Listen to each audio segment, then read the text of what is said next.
To make pansies bloom again, pinch the seed pods off of the plant, which will fool the pansies into thinking it's time to bloom again.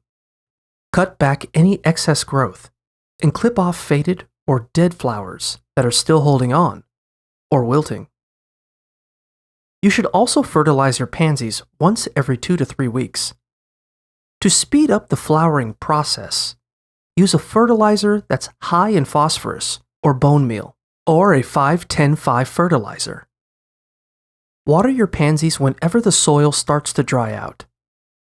If they're indoors, keep them in a cool area that gets a lot of sunlight to promote growth. When your pansies do bloom again, pinch off any new seed pods so the plant keeps growing. If your pansies still aren't blooming, even in the fall and spring, they may be at the end of their life cycle.